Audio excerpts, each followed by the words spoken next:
Good evening everyone and welcome to the Athletics Australia Awards for season 2019. My name is John Stephenson and I'm honoured to be your host for our first ever virtual awards ceremony. As we face these unprecedented times in our lives, we have embraced the opportunity to bring these awards to our entire athletics community, for the first time enabling everyone to share in our winners' achievements from their home. Throughout the night, we'll be highlighting the performances from our athletes from a number of competitions, including both the World Championships in Doha and the World Para-Athletics Championships in Dubai, plus the World Cross Country Championships, the World University Games, World Relays, Pacific Games, Oceania Championships, and the Global Games. A huge year in athletics. But whilst this was all going on, it was announced in 2019 that Australia would host the 2021 World Cross Country Championships in Bathurst. This gave our Aussies the extra motivation, where we performed exceptionally well at the 2019 World Cross Country Championships with personal bests across our men's and women's senior and junior teams.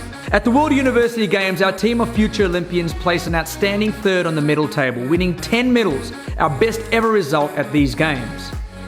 Our team at the World Para Championships in Dubai went into battle claiming 23 medals, including 8 gold, an amazing effort by the entire team.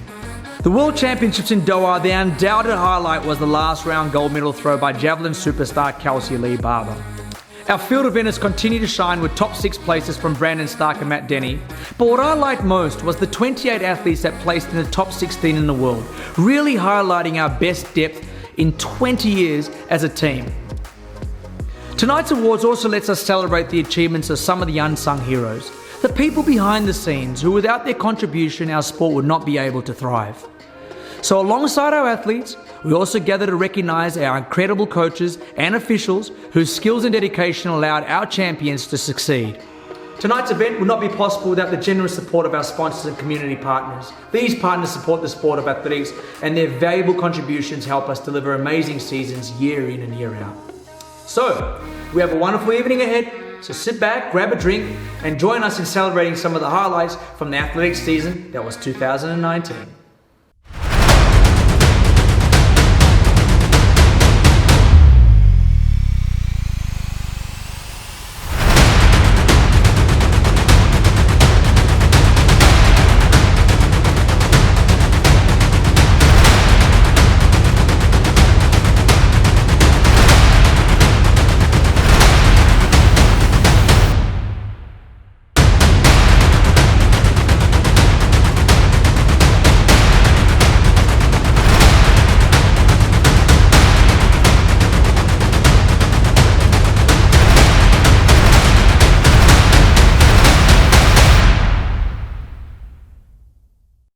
So let's kickstart the night by awarding the 2019 Official of the Year, proudly presented by Coles.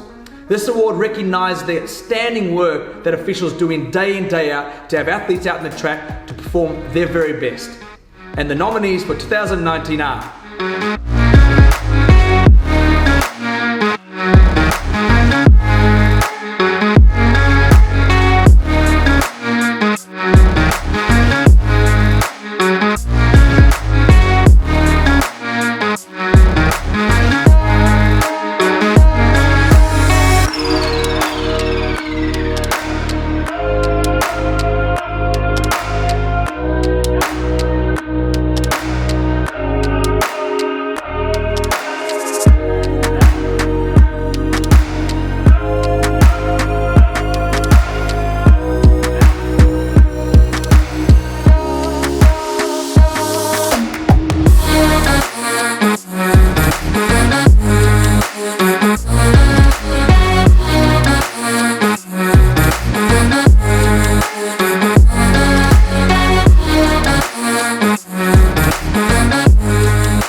Congratulations, Zoe. I'm quite surprised this is the first time you're receiving this award. I've known you for a long time around the traps of athletics. Tell me, what does this award mean to you, especially in relation to being the official of the year? It's just a great honour to receive this award, Official of the Year for 2020. I mean, with the calibre of the other nominees and all our technical officials, I was just so surprised to have received it and greatly appreciate it. And now tell us your journey. How did you become an official? And obviously, you don't just do domestic events; you also do international events as well. Talk us through the journey of being an official. And for those that want to become an official, what does that pathway look like? I actually started athletics as a discus and javelin thrower. So I got involved in the sport that way and happened to meet a race walker.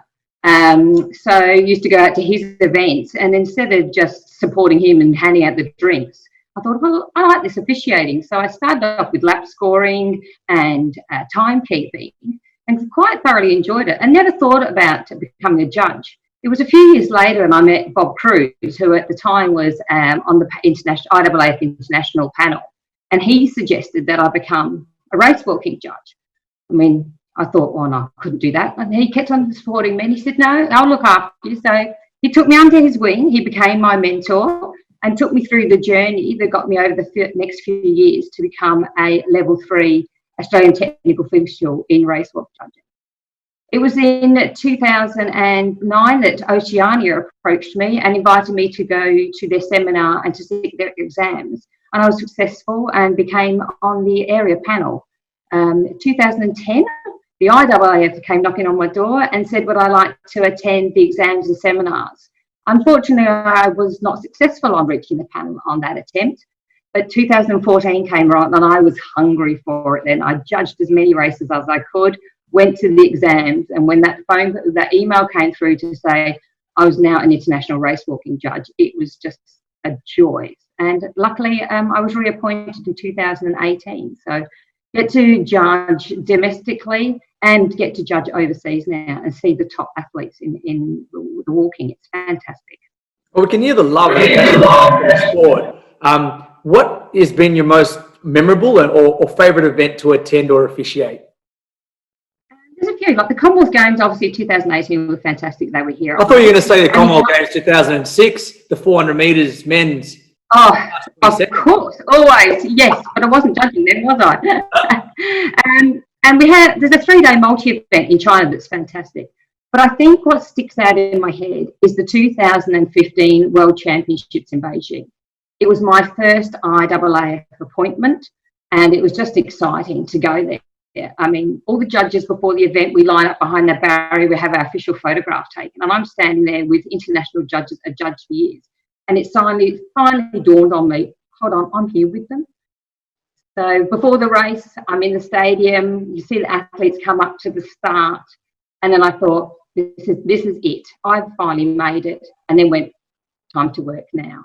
It's one of those memories that will stay with me forever. And for any technical official, you know, they're the moments, the special moments as an official that we hold on to in our hearts. Well said. And before you go, I'd love for you to give some advice. I feel that the understanding of what officials do, it's so important for us to keep encouraging people to stay involved in the sport, to use the pathway of being an official, because without officials, there is no event. What advice would you give to any young person that loves the sport or loves sport, wanting to become an official? Oh, look, jump into it. It's fantastic. Look, as an amateur thrower, like every athlete, my dream was to go to a Commonwealth Games, a World Championships and the Olympics. I didn't do it as an athlete, but I've become to do it as an official. You meet the most wonderful people, including athletes like yourself. We get to see the athletes grow as well. No, we do. We get to see the athletes grow. We see them come through the junior ranks. We see them go through the senior ranks. And we're a family. Australian technical officials are a family, and we all bond together. It's a great unity. So yes, I encourage everybody. You don't have to be an international official if you don't want to. Be the best in your state, in your club, whatever. Just get involved. It's the most wonderful experience. Obviously, you don't get to where you are becoming international official, Zoe, like you have become without people helping along the way? Who do you like to thank? Look, of course, I'd like to thank Athletics Australia, who I couldn't do it without them. Oceania Athletics, Athletics SA, who have been great and supported me. My fellow technical officials, every wonderful person that has supported me, encouraged me, mentored me throughout my journey of this being an official. And the most important people of it all, every single race walker that I have had the privilege to judge. Without them, I would not have won this award. So thank you very much. Well, I'm sure they'll be proud to see you receiving this award, Zoe. Congratulations. Thank you, John. Now, the next award is the 2019 Para Coach of the Year, proudly brought to you by Rehydrate. Now, we can all agree our para team achieved an amazing result at the championships with 23 medals, which is absolutely phenomenal, and it couldn't be done without their coaches. So the nominees for 2019 are...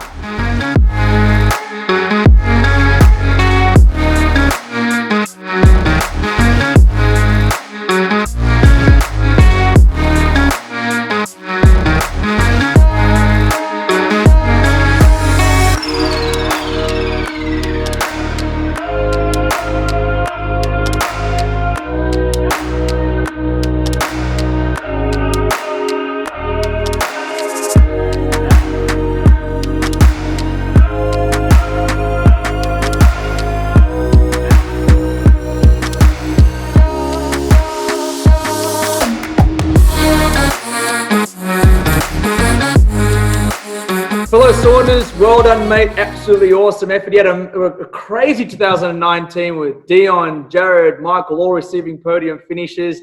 You must be wrapped, mate. Oh, yeah, it was really, really enjoyable year. Like, it's great when, like, all the sort of athletes you coach sort of reach their potential in a year, and at the major championships, that's always have that target to do well at the major championships and to really, achieve really good results at those was really, really thrilling. Yeah, really good achievement and really proud of all the athletes. Well, we can see that, obviously, by the way you go about your job, and obviously you're a massive lover of track and field. We all know that you still get out there and get involved in competitions. You still also guide with Jared.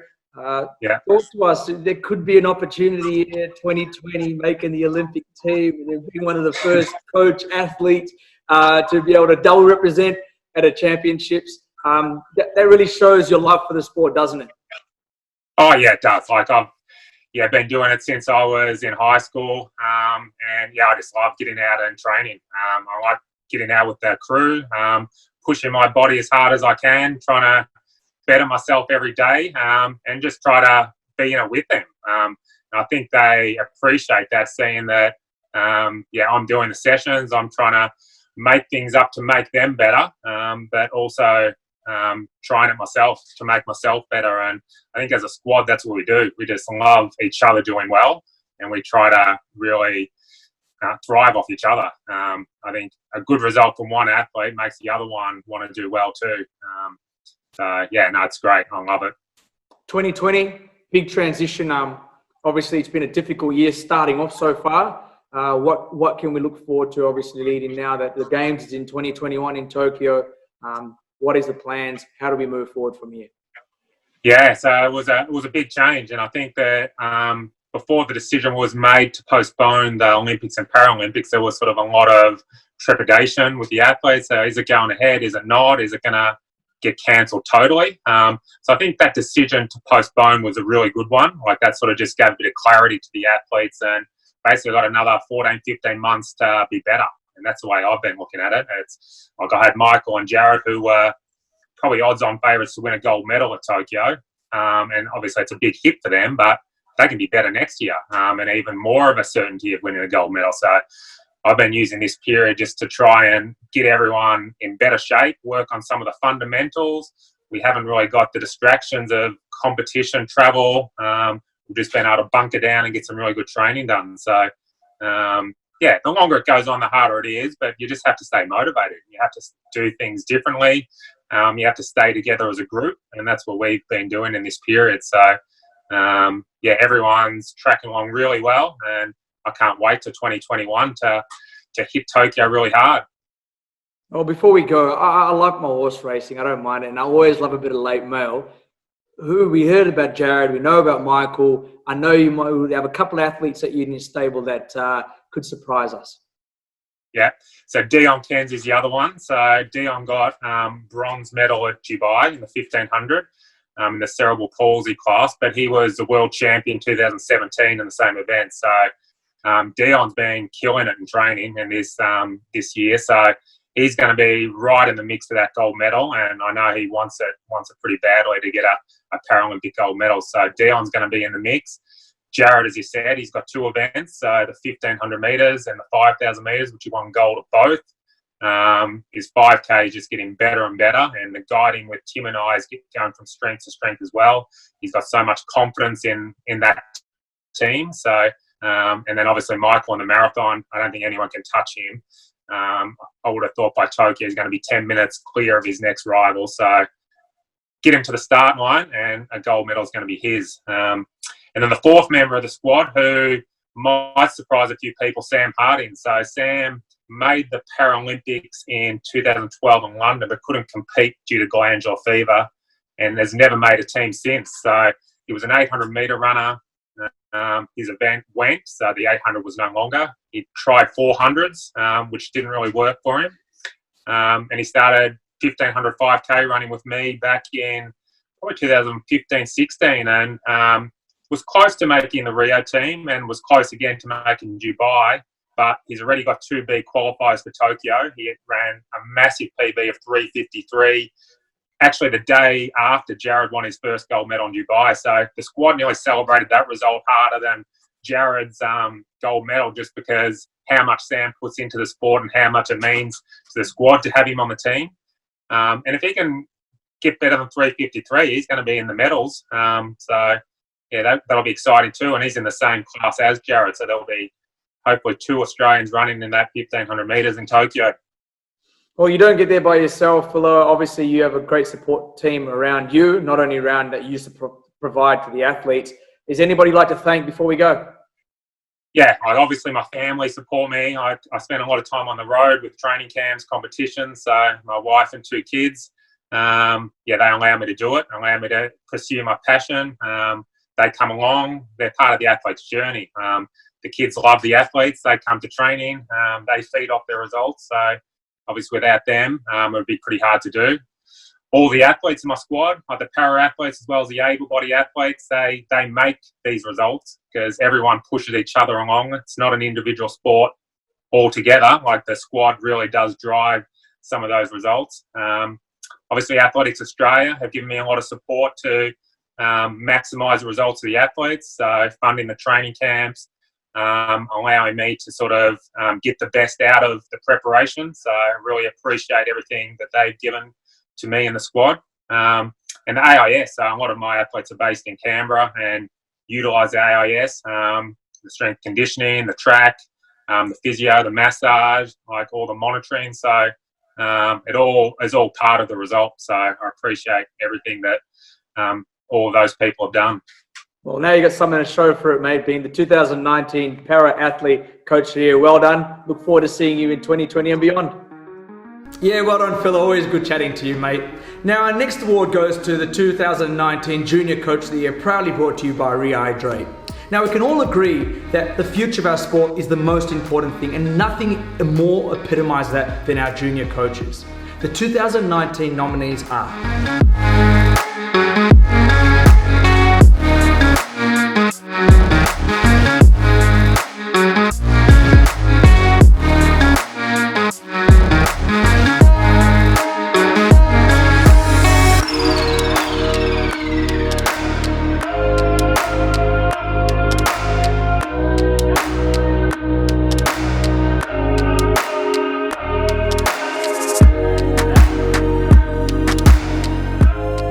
Well, congratulations, Penny. Obviously, you must be very, very happy. You've had a tremendous 2019 season, obviously spearheaded by Steve Solomon and Carly Thomas. Give us your secret. You've been doing it year in, year out. How do you do that?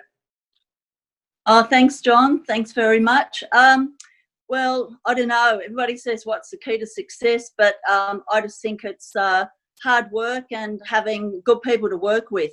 So we have a lot of fun at training, and everyone encourages each other. So I think that that's part of the reason that, everybody does well. So talk us through, I mean, I did allude to it earlier. This is not the first time you had success at the top level. Obviously, you got a great squad with the Penny Gillies track team out there in Sydney. What can we look forward to for 2020 and beyond? Well, hopefully everything progresses along pretty well. But as you said before, we've got Steve Solomon really running so well in the 400. And I've got another young man, John Gickus, who runs 200 and has done some great 400s. I've got Bella O'Grady, who is a 400-metre runner. And obviously Carly, who runs 8 but went off to America. So she's over there at the minute. And another 800 runner, Laura Story. So hopefully everybody will get out there when we can start again and get some great times. What advice would you have, Penny, for any young up-and-coming coaches that want to one day have athletes at the top level? Oh, look, I think that, show the athletes that you're keen. I just love to have an athlete who's as keen as me. But apart from that, just showing everybody a great work ethic, but also being flexible, being able to, not just because you've written something down on a bit of paper that you have to do it, have to be flexible and be able to adjust things according to what the athletes are feeling that particular day. And also, I think a great thing is have fun. I always tell my athletes when they're going for a race, go and have fun. Well, enjoy this award and congratulations for being the 2019 Junior Athlete Coach of the Year. Oh, thanks, John. I'd just like to say thanks also to Athletics Australia for their support, and thanks for recognising me with this award. So thank you. Well done, Penny. We look forward to seeing the rest of your success throughout the year. Now, the final coaching award, proudly brought to you by Rehydrate, goes to the Able Bodied Coach of the Year. And the nominees are...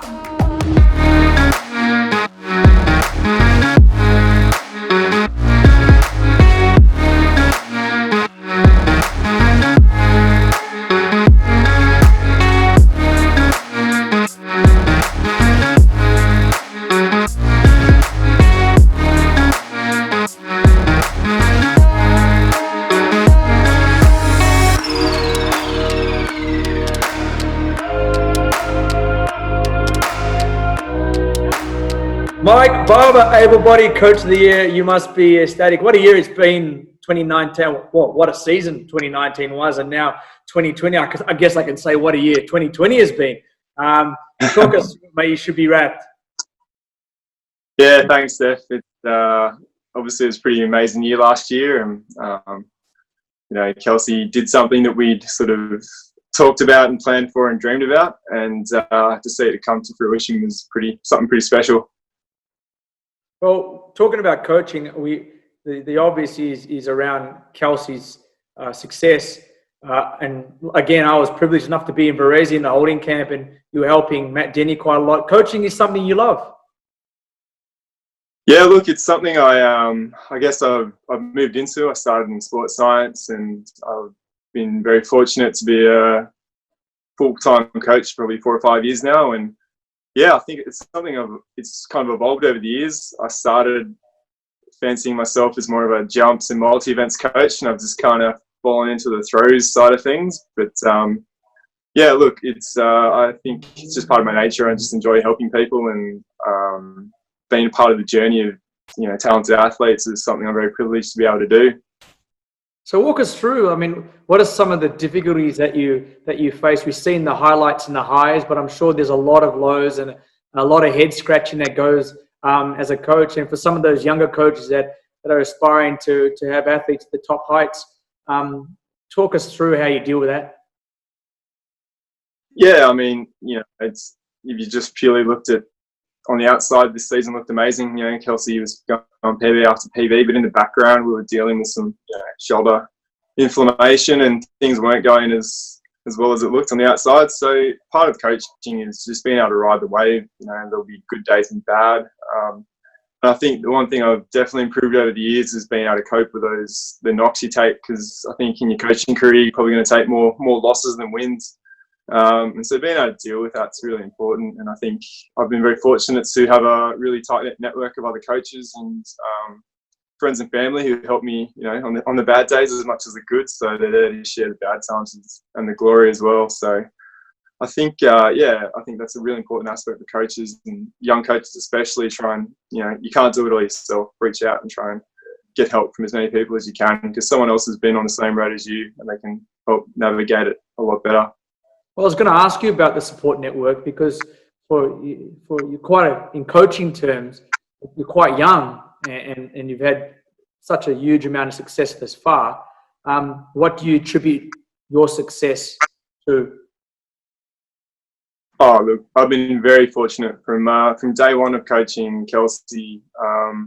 I've had a great mentor network put in place. So, the first week I sort of agreed to start working with Kelsey. Grant Ward was in Canberra, and Grant had just coached Kim Mickle to Commonwealth Games gold and World Championship silver. And he sat me down. He gave me a look at all the stuff he does with Kim, showed me all the programs. Suggested what might work with Kelsey, might not be, and he's been a phone call away ever since. So he's been a really important mentor for me. The javelin community in Australia is really good. We, even through this whole COVID thing, we've been sort of having weekly catch-ups with all the coaches, and day to day in Canberra. I think a big part of our success in the last sort of 4 or 5 years with Kelsey and her growth as an athlete has been the continuity of our team. So I've been very fortunate to have sort of Benny Raysmith, our physiotherapist, Renee Apneal, Kelsey sports psych, and then Craig Hilliard, who's been a really strong mentor to me. He's the jack of all trades. He's coached what seems like medalists in every event group at global level. So having someone like that, an old head, to be there to help you navigate more so the art of coaching and how you sort of work with athletes' personalities, and that's been a big one for me. And Craig's been great along the way. So, as I said, it's you can't do it on your own. I've been very fortunate to have these great support network to help fast track my development, I guess. Speaking about navigation, every coach right now is scratching their head on how they prepare for 2021. Can you give us an insight of what you have prepared for not only Kels but some of the other athletes? Yeah, look, we had an amazing plan A in place for Tokyo this year, and it was. I think a lot of people didn't make it. Yeah, I think we're supposed to have just finished Rome Diamond League and be on our way to Eugene, sort of thing. So obviously, it's been an interesting time, but I think on reflection, it's given me time to sit back and think about what made us so successful the last couple of years, and maybe work on some basics and some things we hadn't necessarily addressed. And as a coach, it's actually given me some downtime to maybe replenish the tank a little bit. So, Mike, talk to us about that. Talk to us about the pressures of a coach and what you do go through. Yeah, look, I mean, any coach you talk to, you don't just. It's not just a 9-to-5 job. You definitely, you take on the role of a, whether it's a mentor or whether it's, you become part of the athlete support network. And so you don't just leave it at the track. You're always constantly in communication. You're there as a shoulder to lean on when they need it. And I guess I'm married. I'm married, Kel, so I'm probably even more. I think that's what I was alluding to, Mike. But I think, for us, we try to keep it as professional as possible. We try to leave as much athletics chat at the track and at work as we can, but inevitably it creeps in. But we're also pretty good at calling each other out and saying, that's enough athletics talk for tonight, Mike, let's just watch a movie or something. So it's definitely a fine balance. And I think moving forward into next year, the key is, I think for us, we want to try and come out maybe in October and actually compete whenever things sort of open up. It'd be silly to waste an opportunity to try and test out a bit of a peak. So whether it's in Canberra or somewhere else in Australia, Kelsey's still keen to come out and try javelin really far before the year's over, almost just to sort of prove that she's still, she's still around. She's a world champ. She wouldn't have competed for 12 months. And then we'll just sort of go back and go through our normal planning process for Tokyo. the lead up might look different depending on what happens with international travel and competitions, but that we'll cross that bridge when we get to it. Right now, we're still setting short-term goals and sort of medium-term goals for the guys to work towards, so that they've feel like they've got some purpose in their training, especially in the winter in Canberra. Oh, before you go, Mike, prediction needed, mate, for Tokyo, please. Oh, look, we want to win gold. I love it. I love it. Yeah, I love it. If anything, this next 12 months gives us more time to make Kelsey. We're sort of thinking if we can be a 68-meter thrower in Tokyo, then she'll be a good chance. But right now, we're thinking, cool, let's make her a 70-meter throw and put it beyond doubt. So yeah, we're working towards winning next year, and that's when we're not scared to put it out there. I love that chat. Well, for now, enjoy. You are the 2019 Able-Body Coach of the Year, Mike, and well done for everything for 2019 and for what you have to come in your future. Yeah, thanks, guys. Thank you very much. It's now that time in the night where we recognise our Athletes of the Year for 2019. It's really an awesome opportunity to relive the performance that these athletes have achieved throughout the season. The first award is the Male Para Athlete of the Year, proudly brought to you by BLK. And the nominees are...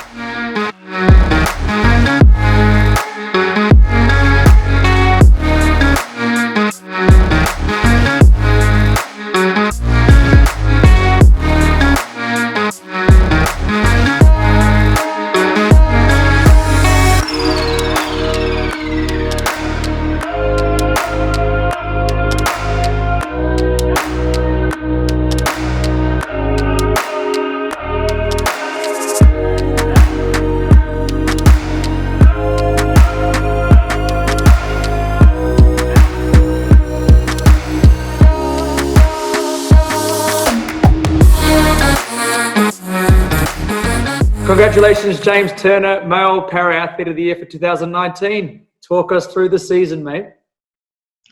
Oh, the season started off like just a general domestic season. Then we went to Queensland for a few camps, and we went to Worlds and did all right there. Managed to get a couple of goals, a couple of world records. You're very humble, James. And I love it. I think that's a really good virtue and a trait of yourself. But I heard through a good friend of mine at the championships in Dubai, you said you wanted to dominate, and dominate you did. Yeah, well, I set myself high standards and I wanted to achieve them.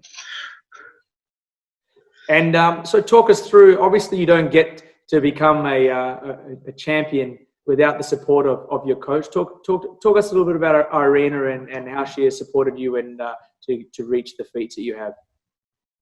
Irina always has everything planned out, years in advance, often 4 or 5 years in advance, and she is very on the ball with how your body's going and how you're responding to the training that she's giving you. She's been instrumental, like completely crucial to the success that I've had and the success that all of her athletes have had. I wouldn't be able to do the things that I can do without her. And so tell us, I mean, have you been close with Irina over this time? Obviously leading up to 2021, it's a bit of a change. We were meant to be going to Olympics in a month's time, no more. Yeah, well, it's a bit of a change, but actually our sessions have altered not too much. Irina's helped us get everything in order so that we can continue training at home in the lockdown. And yeah, I've been quite close with her. She's helped. She works very closely with all her athletes, and she knows us very well. Actually, she refers to us as her kids. So tell us, what can we expect in Tokyo, James? Well, hopefully, I'd like to go out and run a little bit faster in Tokyo, but we'll see what happens. We're not dominating again? Are you not? Is that not going to be the mantra? Well, I'd like to. I'll do my best, but we don't know what's going to happen. Yeah, that's an awesome answer, and I'm pretty confident if you keep projecting the way and tracking the way you are, I'm sure we'll see some great things for you in Tokyo. Listen, before we go, is anybody you'd like to thank, mate? Oh, there's tons of people I'd like to thank.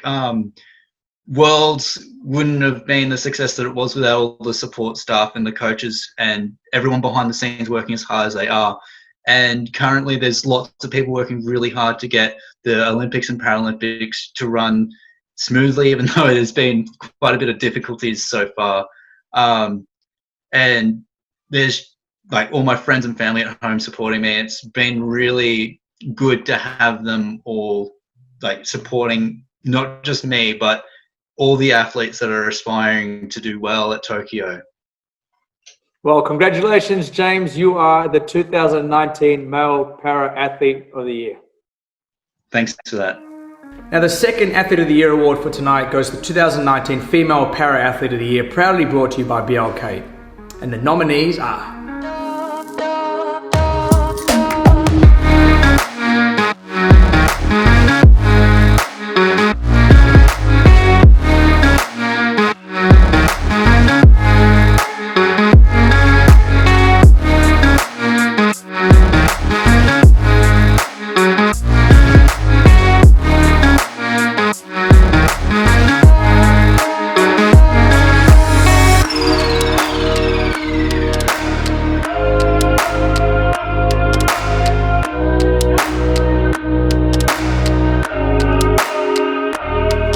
Well, congratulations, Vanessa. You are the Female Para Athlete of the Year.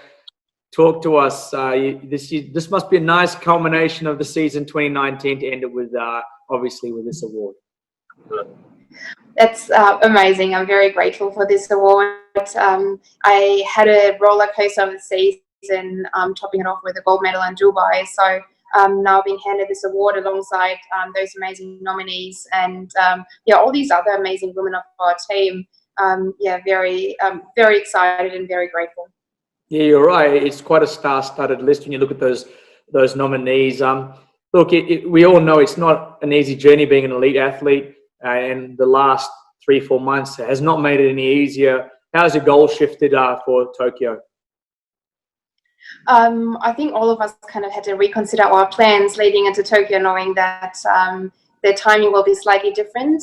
But to be honest, that doesn't have to be a bad thing. We actually used this opportunity to, even get better than we thought we were going to be in Tokyo, and taking this extra time to put in all the extra work and working on all the little bits and bobs that we probably kind of got out of sight when focusing on and preparing for big competitions. So it has been really nice being home and enjoying this time with my husband at home, as well as distributing our time on still training, but still like having more time for family and friends. And it has been a weird time, but I think we're getting through it pretty well.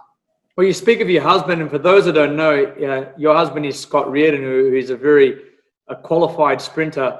How does that go down in the household? I'm sure he claims a little bit of your success with your speed on the runway.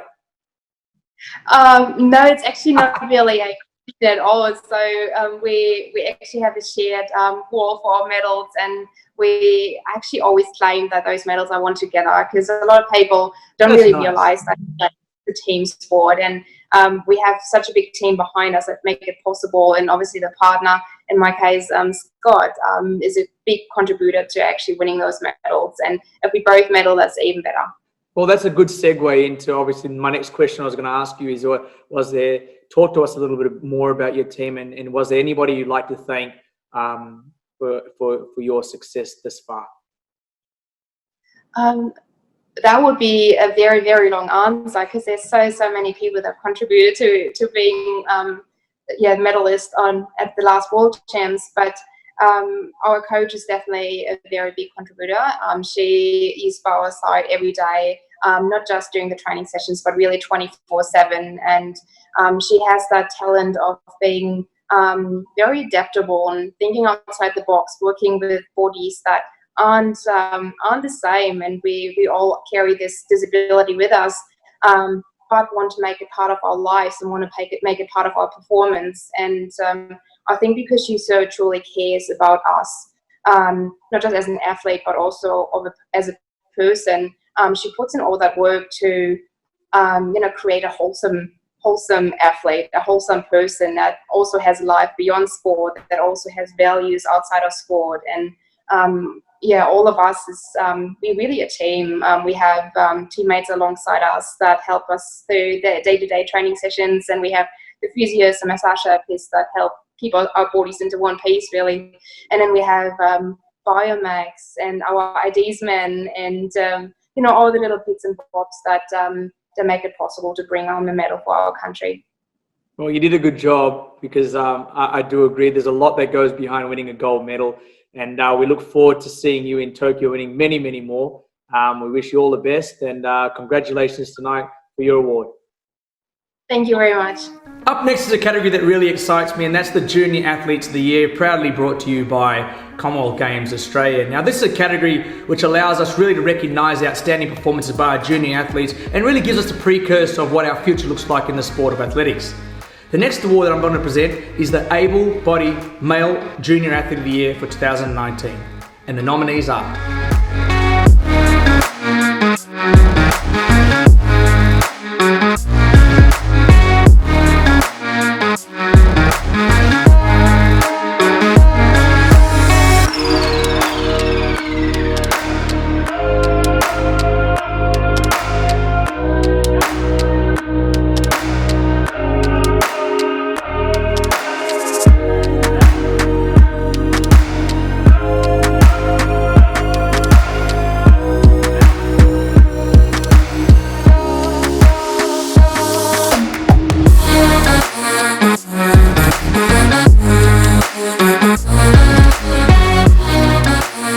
Well, congratulations, Ash Maloney. You are the 2019 Junior Male Able-Bodied Athlete of the Year. Walk us through a year that was, mate.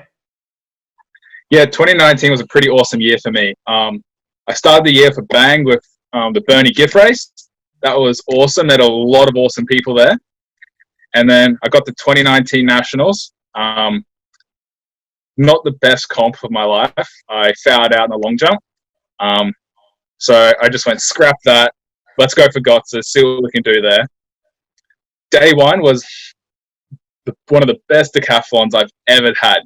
Day two, I didn't like it at all. Then we got to Townsville. Day one was really mediocre. I didn't like it, but I got a PB at the end of the day, so I was pretty happy. And then day two was out of this world for me. My pole vault went from 460 to 5 meters. I went over the wrong way, this and that. And yeah, that's pretty much my whole 2019 year. I unfortunately didn't make it to Doha. So despite that setback, I guess coming into 2020 with COVID, you had your goals set out. Tell us how you've been coping through that, and what do your goals look like now? So right at the beginning, I was aiming to go straight to Tokyo if I could. I buggered my foot earlier on in the year. I had a fracture in my Liz Frank ligament, which could have been really bad, but we got over that hill and my foot's fantastic now, thankfully. And I've been struggling a lot mentally this year, but I've had Cedric pushing me along every step of the way.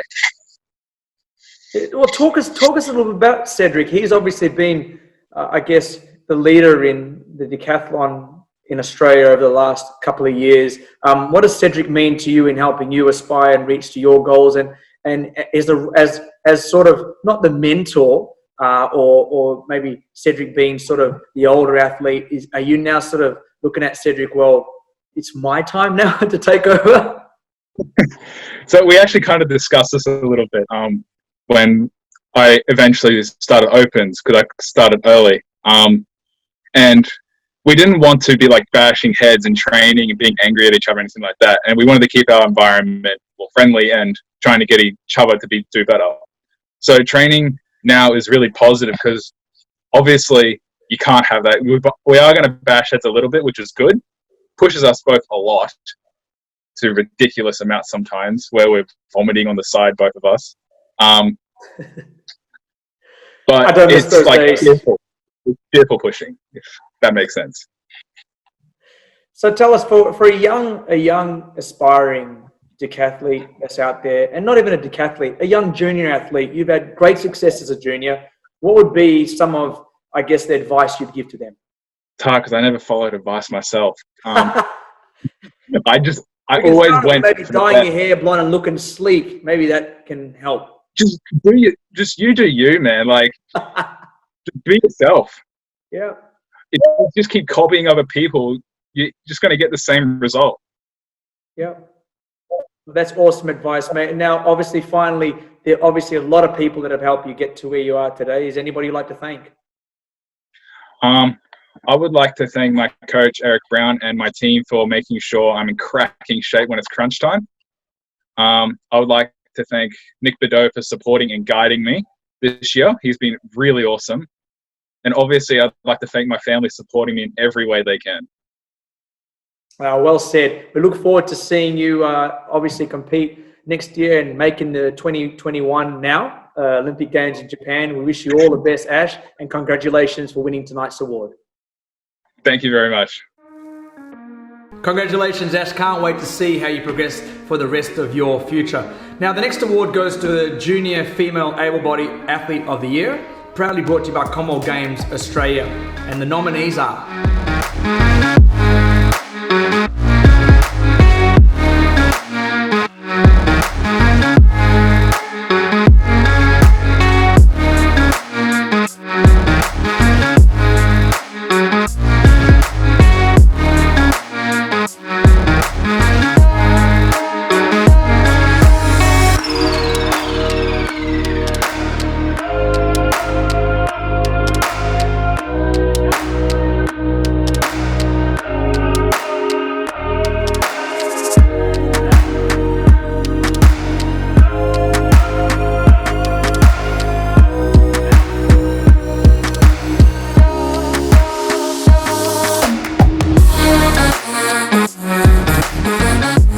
Well, congratulations, Bandiri, for becoming the Junior Female Athlete of the Year. Look, this is not a surprise to most, but obviously you've been enjoying your success thus far. Walk us through how have you adopted this newfound love for the 400? It's great. So technical, and there's so much like places you could work on, like break up the race. So I'm loving the progress. I'm loving the training. Sometimes I'm like, although it's hard, like it does help. So I am loving the progress. So talk us about training. Obviously, the Olympics now being in 2021, the focus has shifted. You're obviously working with Johnny Quinn at the moment. Yeah. What does a week look like for you? My Monday will be like a jog, and then that's Tuesday will be like everything just turns upside down, and a lot of lactic. Tuesdays start in the morning, so I'll have weights, and then I'll go do my track session afterwards, and then Wednesday is kind of easy, and then it's back at it on Thursday, and then it slowly goes down again on Friday, and then it's back on Saturday. So it's been a lot of work. I haven't had any easy sessions, that's all I could say. But is there any easy sessions with 400 meter training? There's no easy sessions. But I'm blessed to still be able to gym. So I'm getting stronger at the moment, and I'm really excited to see how I'm going to go next season. Is that something you see as where you can dramatically improve and try and break through at the top Olympic level is through your strength? Yes. So the gym program I had before, I feel like the one I have now is more suitable to how I train. I am improving in areas like my arms, for example. It's, as a 400 runner, you need them. It's really important. So I've been getting stronger there. So I've actually, this is last season, I didn't actually have a full off season. It was cut. So I had like a couple months, and then it was straight at it. And then this season we get to build the foundation and then build everything else. So I'm really excited to do that. So you came very close to breaking the under 20 400 meter record. Is that something that how you set your goals throughout the year is to break records or to become the best? What is your, I guess, your top vision, your top goal that you're setting up for? I'll compare myself to compare myself to last year. Last year I did come into it like I was always like, I have always had a target.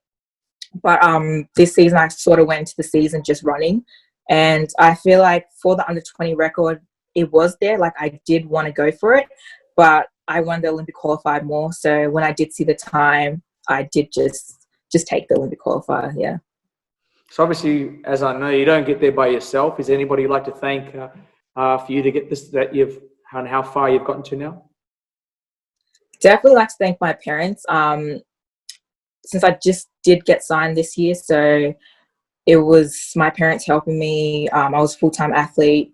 So definitely my parents, definitely my coach, my physio, my friends, because you do need that connect. As much as everyone thinks it's all on your own, you do need people that you could talk to, that you could sort of switch off athletics with and just talk about life.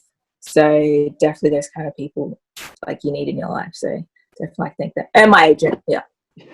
You always got to thank your agent. Smart.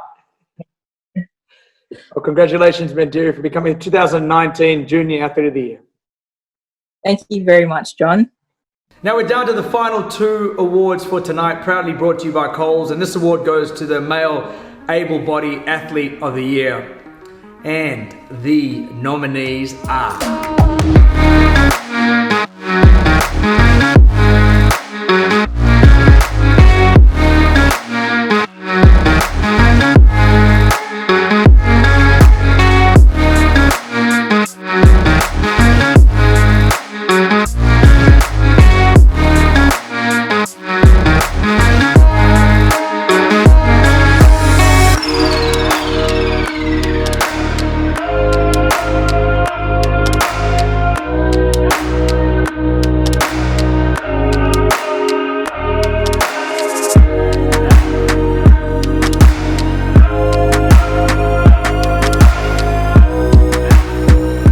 Brandon Stark, congratulations, mate. Awesome to see you receive this award back to back. Back to back. Love it. Didn't think it was going to happen this year, actually. So I'm pretty stoked to get this one. Means quite a bit, actually. Thanks, Steph. Awesome 2019 season. Walk us through some of the highlights for you, mate. Yeah, it was a few highlights, but a few lowlights, I guess. I had a bulging disc early in the year, which made kind of the whole season up in the air, to be honest. I didn't know how it was going to happen. I couldn't even touch my toes early in the year, in about February. So to come back, jump 230, second in the Diamond League final, and then to finish off with sixth at the World Champs. Sixth wasn't quite what I wanted, but considering the whole year, it's still my best World Champs result. So I'll definitely take it, but much more to come from me, I'm sure. Well, that a lot of people don't see the highs. A lot of people do see the highs, but they don't see the lows in elite sport. And somebody that will be feeling it right now would be your good friend, Matt Denny, who was obviously one of the nominees, and you just pipped him. Yeah, you know what? Earlier on, he was pretty confident. He thought he had it in the bag. He thought I was no chance. He even told me that. But sorry, mate. Got you again. Maybe do a bit better next year. Eh? Did you envision, like when you were younger, did you envision and thought, you know what, I'm going to be able to achieve the goals that I've achieved, well, not only through season 2019, but everything up until this point? To be honest, no. Only up until 2010, when I represented Australia first time and got a silver at Singapore Youth Olympics. That was the moment where I thought, you know what, we could give this a good crack and maybe we can go places. And it wasn't straight to the top. It was a bit of a climb. Pretty much up until 2018 was when the success really kind of came. So it was a long journey, but as a young kid, you always dream, and you always want that dream to come true, but you never really. As you get older, you kind of, I guess, sometimes the goals change, or it's a little bit harder to get that dream. But my dream's still going strong, and hopefully we can make that happen next year.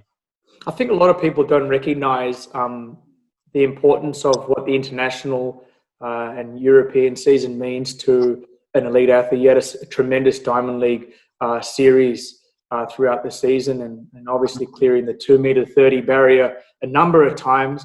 Walk us through that process and what your ideology is around that.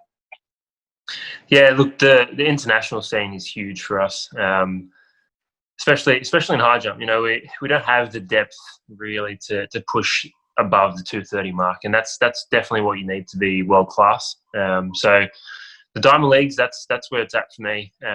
Was lucky enough I won Birmingham last year and came second at Zurich. Thought I was going to get that win too. But yeah, the Diamond Leagues are huge. Pretty much the whole field is capable of jumping, 25 plus in pretty much every Diamond League, and that's almost a world champs. If you jump high 220s, you're probably going to make the final. So to kind of get that series of comps going throughout all the way up to a major, it prepares you really, really well. You kind of can't get that anywhere else. So they're huge for me. Very, very important. Talking about plans. Yep. Plans from you. Where do you go? How do you prepare for 2021 Olympic change? Obviously, you got your eyes set on becoming an Australian Olympic medalist. So yeah, let's do that. That's a bit of a bummer. I'm actually training super well. Some training PBs over the last couple of weeks, so I was ready for this year. But you gotta adjust. Talk us through that. How do you shift that mind frame, not only mentally but physically, and what do you do to prepare for that? For next year, to change that for well, I know I'm in great shape right now, and rather than look at the negatives, thinking, they've got to wait another year, what am I going to do? I look at the positive. Maybe I can jump even higher. To get how much stronger, how much faster I can be from now until Tokyo comes around. So that's all I'm looking at. Staying healthy and staying real powerful. I'm jumping really well at training now. If a season, August, September, October happens, like that's a big if. Depends on all the other countries, blah blah blah. But I'll actually be ready for that if they come around. But I'm healthy. As next year comes, I think we'll go as if nothing really happened. We'll have a break at the end of October or so, and then get back into some hard training, and then kind of go as if it was 2020. So mentally, I've been sweet this whole time. I'm just looking at all the positives. Don't worry about the negatives. Control what I can control. Yeah, it's a great attitude to have. Look, you can't get to where you've gotten to without support. I'm sure you want to thank a few people. Yeah. It's it's been I'll say 10 years or so. Of basically the same team. Can't really do it without the family, without Laura, my wife. They've always pushed me and supported me throughout whatever. But Alex has been my coach for 10 years now, a bit over 10 years. So been together through a lot. But they're the close ones, and you can't. Your team consists of so many people. We've got Brent and Debbie and my I guess physio massage, keeping me in one piece, and then NSWIS, AA, high performance. Just it's a huge team. It's very very much not individual. A lot of people think it is, but a lot of people go into it. And I really couldn't be here without everyone doing their part. So thank you to everyone. That's awesome. Well, the good thing is now, man, you can tell your brother to shift over, in your family. I mean, you can start to put more, I guess, another trophy just to get him out the way a little bit more. Which I'm sure you'll be wrapped with, mate. So, I mean, it's awesome to see what you've achieved. I still remember watching you train at SOPAC when I was still running, and to see you achieve what you've achieved now is it's really, really cool to see. So look forward to seeing how you go next year. I'm pretty sure you'll do very, very well. Congratulations to you and your team, and thank you. Yeah, all the best for the future. Thanks, mate. Cheers. Congratulations, Brandon. You should be extremely proud of everything you achieved this far, and we look forward to watching you in the future. Now, our final award for tonight goes to our Female Able-Bodied Athlete of the Year, proudly brought to you by Coles, and the nominees are...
congratulations, Female Able Body Athlete of the Year. You must be stoked. Yeah, thank you very much. It's really nice to receive the recognition for what I was able to achieve last year. And obviously when you see the names of the females who have won before, it's an absolute honour to be named up against them. Let's talk about last year. It's still, for myself, it's still quite surreal, actually. Like when you think about it and you relive that moment, and I think in the athletic community, we all recognise that as to becoming a world champion in the final throw. I mean, talk us through that. Yeah, I really don't know that it'll ever really sink in. I think what's been awesome is the world we live in at the moment is I've actually been able to rewatch and relive that moment so many times. And each time I do, I walk away absolutely beaming and I get goosebumps. And I think the way in which I won Doha last year is absolutely everything that us as athletes work towards. You know, that final moment at the top of the runway, you have one throw left. What can you do? And I pulled it off, and they're just not the right words to describe. It's pretty cool. I mean, to win a championship, to win it in that style, you have both. you know, I think we all grew up, you know, last bowl of the game or last final shot, you know, and you gotta get that buzzer beater, and you got to actually live that out. Has life changed for you in any way? Not really. I've had a few more media interviews and stories and exposure, I guess, but day-to-day life hasn't changed too much. And I think I actually value that a little bit, especially which was supposed to be going into an Olympic year. I really wanted to protect my training time as much as possible. But no, then obviously with all the changes with COVID, things haven't changed too drastically, which means that I've been able to keep the continuity in my training and continue to work towards my goals for next year. I don't want to harp on the whole COVID uncomfortability we all received, but sort of give us any sort of pivotal changes you've made to your training, or even if it's not physically, like mentally, is there anything that you've changed to help you get through this period with the Olympics being shifted to 21?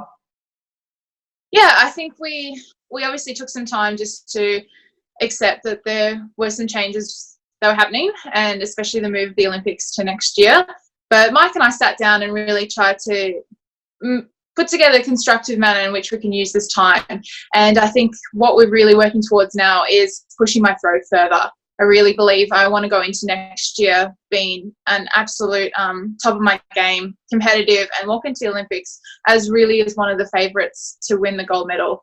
And so really trying to take this opportunity and the time that we have to build some strength and some specific capacities that will take me hopefully to a 70-metre thrower. So you recognise your personal achievements, but we've had a great pedigree in female javelin throwing.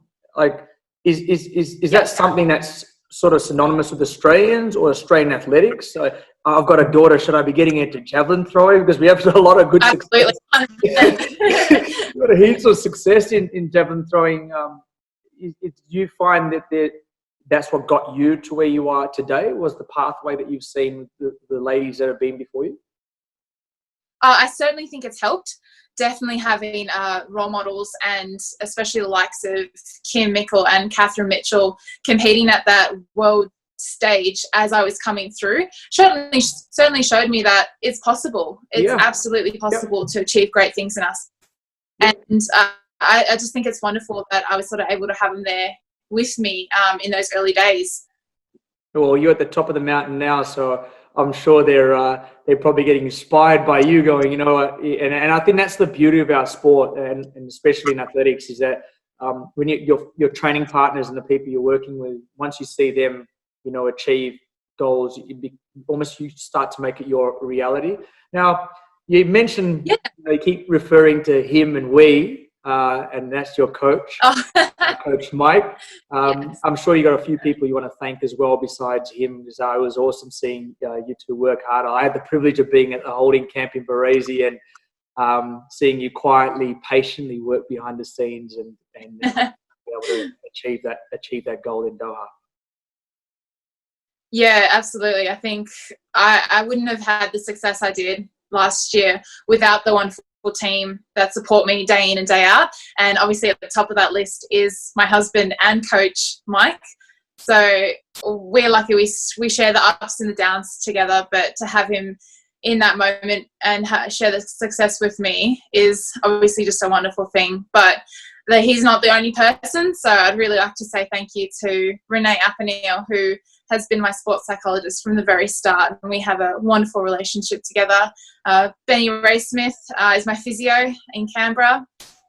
Craig Hilliard, who is probably more of a mentor to Mike, but with all of his experience over the years and to tap into that knowledge is unbelievable for me, and I take that into all my major championships. And then obviously my training partners and my family. So there's lots of people that helped me get to where I am today, and it's lovely to have the opportunity to say thank you to them. Okay, before you go, I love some inside tips and inside knowledge. What's happening next year? What can we expect from Kelsey? Yeah, I think being an Olympic year next year, I'm really, really looking forward to it. Say it. We want to hear you say it, Kelsey. We want to hear you say it. Come on. I'm getting to it. I'm going to ride the wave from my World Championships, and I'm going to top it with an Olympic gold medal. We love that. And you know what? We believe in you. We believe in you. So congratulations. You are the female able-bodied athlete of the year, and we wish you all the best, Kelsey. We can't wait to see you in Tokyo next year. Yeah, thank you so much. I really appreciate it. Well, that's a wrap, ladies and gentlemen, for our very first virtual Athletics Australia Awards night for season 2019. Now, I hope everybody that tuned in enjoyed it. I'd like to take this time to thank all of our commercial partners that support our beautiful sport. Now, if there's any of the content that you've seen throughout the night that you want to share, make sure you use the hashtag AA Awards. We'd love to hear your thoughts on all the award winners of tonight. Now, before I go, I'd like to just commend our athletic community for the resilience they have shown throughout this tough time. Looking forward to seeing everybody out on track. So until then, stay strong, stay fit. Good night.